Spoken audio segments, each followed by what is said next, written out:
So,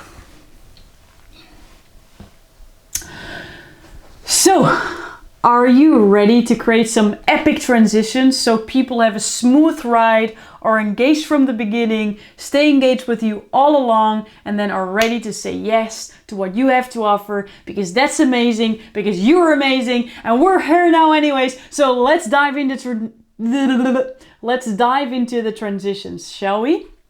What we're going to do is we are going to do this in the most easy, fun, and impactful way, as I promised, okay? There's a gazillion ways to create transitions, but I don't want to make it more complicated. I want to make it more easy. So we're going to watch 3 clips of someone you already know now, and you are going to see what kind of transitions he's doing. I'm gonna show you what, let's call it, buckets of transitions we have and how you can apply this for yourself, okay? So we're gonna watch every clip. We're gonna watch it first completely, and you are going to figure out what Lego blocks, what scenes, what things is he connecting, and how is he doing that? And if you're not able to figure that out, then he did it really, really amazingly, because he made it very smooth for you, okay? So don't judge yourself if you don't find it out in one moment. We're gonna watch it one time together, and you're gonna try to see how he's doing it, and then the second time I'm gonna pause the video and I'm gonna tell you exactly what he's doing, okay? Ready, set, go. There we go. And the worrying starts. Are there no bugs in my code? Did I configure everything correctly? I think about home, about my family. I remember a conversation with my daughter Julia. She's now 12 years old. And she asked me, so Dad, what are you going to do in Africa for 3 weeks? And I say, I'm going to deploy 8 cameras. And she's like, do you need that much time for that? And I try to explain to her what we are trying to achieve. But clearly she's not impressed. Teenagers, right? But the worst thing is, I start to believe it myself. As I'm lying in my bed, I think, what if this thing doesn't work at all? What am I even doing here? Who am I to think that I can help with this? All right. Did you take some notes? What Lego blocks was he connecting with each other? And what was the glue that he was using over here? Let's watch it one more time. Now I'm going to pause the video and tell you exactly where it happens and what he is doing. And the worrying starts. Are there no bugs in my code? Did I configure everything correctly? I think about home, about my family. He's worrying by himself, and now he goes into a really, really quick scene of his life where he was talking to his daughter Julia. And what is it that he's doing over here? What is the glue? It's what I call here a transition sentence. He's using one sentence. I was thinking about my family, about my daughter. That's his sentence, why he immediately goes to the next clip. He doesn't tell you, oh, by the way, we're now switching from one scene to another scene because I want to transition and now I want to tell you about my daughter Julia. No, he's using a very small, elegant sentence to transition that feels smooth. Wouldn't you agree? So let's keep watching. I remember a conversation with my daughter Julia. She's now 12 years old. And she asked me, so Dad, what are you going to do in Africa for 3 weeks? And I say, I'm going to deploy 8 cameras. And she's like, do you need that much time for that? And I try to explain to her what we are trying to achieve.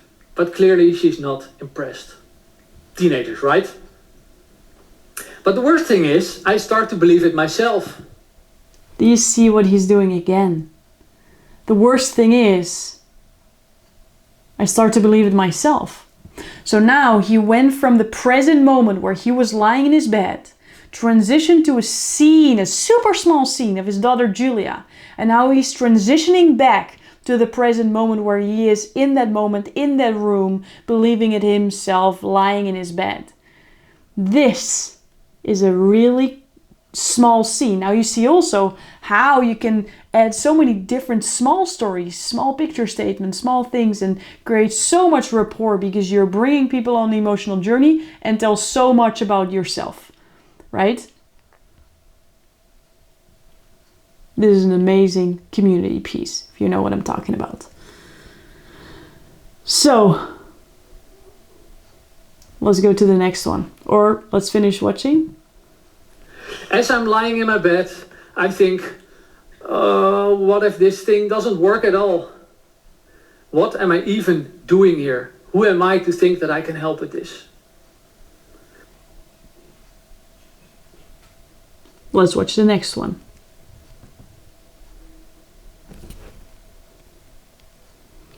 Different scene, same talk, okay? Morning, I wake up in the middle of the African rainforest. As far as the eye can see, there's nature, largely untouched by humans. I am in Gabon. And Gabon is a very important country in Central Africa for the forest elephants. All right, you watched it completely. I'm curious, what did you notice? What specific moments, what specific scenes was he gluing together? And what was this time the way he was doing it? We're gonna want to watch it one more time and then figure it out together.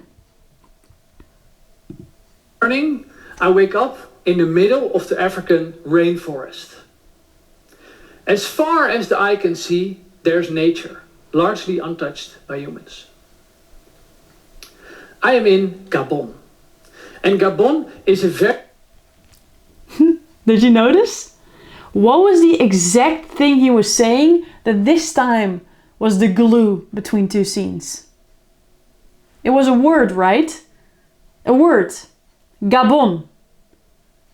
That specific word, by him saying that again, he transitioned from a story from Gabon to more factual information from Gabon. He didn't say, now I'm going to tell you some facts about Gabon, because this is the part where I want to add some credibility, some numbers, some things. No, he's just using that one word. This bucket I would call transition words. Other possibilities, by the way, are, for example, so, of though. And maybe you can even come up with other examples of specific words that you can use, such as what Thijs did, a so-called content word, a specific word in your talk that you just repeated, so you can now jump to the different scene, to the next scene. Make sense? So let's finish watching it and then watch the third video. Oh, I was already going to the third. So you're ready for the third? Let's go for it. So we're gonna watch it one more time, listen to it, see what you can notice, and then I'm gonna reveal it. Long nails sticking through them, scattered throughout the plantation, hoping that the elephants would step on them. Or sometimes they throw spears or use other weapons, sometimes killing these elephants. Now, by now you might be wondering, who is this guy? Is he a biologist? No. The truth is, I didn't even know the human-elephant conflict was a thing, or that Gabon was a country, until I started working on this project. Did you hear it? Did you notice it? If not, it's not because you're not good, it's because he's doing it very well. But I think you could have figured this one out. Let's see it one more time, and then I'm gonna pause it again and see what he did. And again, how you can apply this too. Because these are buckets. We have the sentence, the connecting sentence, the connecting word, and then this is going to be the third. And it rhymes. Long nails sticking through them, scattered throughout the plantation, hoping that the elephants would step on them. Or sometimes they throw spears or use other weapons, sometimes killing these elephants. Now, by now you might be wondering, who is this guy? By now you might be wondering, who is this guy? This is what we call mind reading. You say, what you probably are wondering, or if I were you, I would go to, Or what you're probably asking yourself is, now the beauty of this is, first of all, that you are saying a thought that is probably in your audience mind. So, and by naming it, you're getting their attention again, because they're answering, yes, I am wondering. And every time they say yes to the journey, they say yes to themselves, they say already yes to what you're going to offer next, right? So the more yeses you can get already, the better. So here he asks it right. That's really, really nice. What is kind of the interesting part about this is when you don't guess it right, people are saying, no, I'm not. At the same time, what you can do here is you can already, and we go a little bit deep now, but like bear with me over here, you can plant a thought inside of your audience. Because maybe you weren't wondering, but because he says it in this way, you're like, well, I probably was already wondering this, and now he's answering my question. Thank you so much. So he's doing a lot of amazing brain stuff over here to really grab the audience by the tail, so to speak. But this is what we call mind wandering. So let's finish the clip. Is he a biologist? No. The truth is, I didn't even know the human-elephant conflict was a thing, or that... We go a little deeper over here, because he says, you might be wondering, who is this guy? Is he a biologist? And then he says, no. So he's creating contrast right away. So there are so many layers that he grabs the audience and you're in with him right over here. So there's a lot of engagement ways that he is using in this, like, let's say 30 seconds. And you're going to learn more about optimizing. And it's like a constant never-ending improvement, because there's always something. And you can always change it, because sometimes, maybe when you go through your talk right now, you think, you know what? Between these, I want a connection word. Between these, I want a connection sentence. Between these, I want to do some mind reading. I always love mind reading. It's a little bit of my style. And this is the same with the closing and with the end. What resonates with you? What feels authentic to you? The goal of it, the aim that we're after, is that it's a smooth ride, a smooth journey, a magical experience for your audience. And then they don't have this moment where you basically transition in a new part and it's so, not connected to what you've said before, that there's this moment of confusion, and when you confuse, you lose. So we want to make sure it's a magical ride. So start to practice out with what you can do. And I wrote some suggestions for you out here. I will read them for you. For example, the connecting sentence. Other ways that you can do this is, for example, so why am I telling you this? So now you're telling something, and then you're saying, now why am I telling you this? And then you're going to explain it.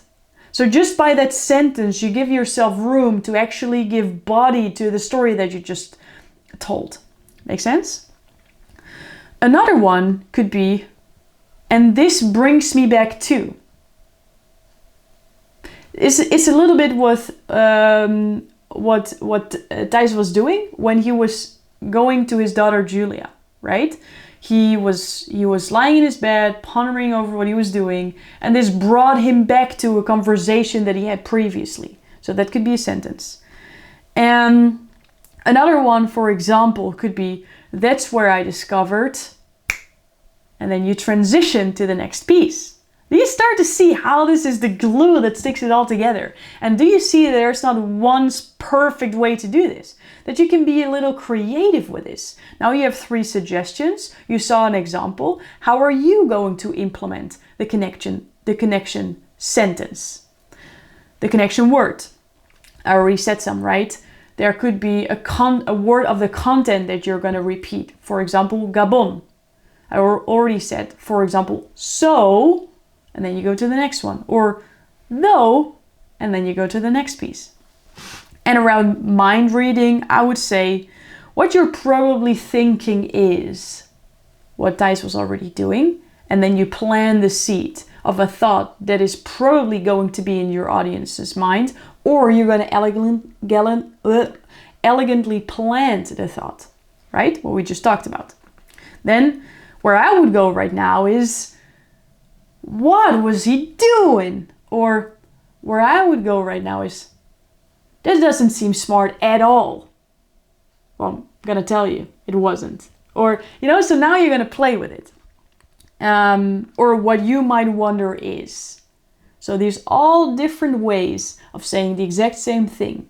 Don't use one sentence all the time, right? Because then it's gonna be very obvious for the audience. But start to see, like, you have the opening, then you go to the story, or maybe your opening is a story, but then there's a picture statement, and then you have all these different Lego blocks, all these different pieces, and how are you gonna glue them together? This is gonna be a magical ride. This is not one of perfection. Again, how are you gonna find out if this makes sense? By practicing it, by really doing. And where would you find a community where you could practice this or share a video? I don't know. Maybe you are in a speaking transformational journey and maybe there's people going through the exact same thing that would love to look at what you're doing because they're gonna learn from that as well. All right, have a lot of fun iterating upon this. You totally got this. You're doing so well. You're all the way here. You're getting closer and closer to really becoming the transformational speaker. Better said, you're unfolding more of that transformational speaker that's already in you. That is already you. That's already been you. That always will be you. That you are. So have a lot of fun.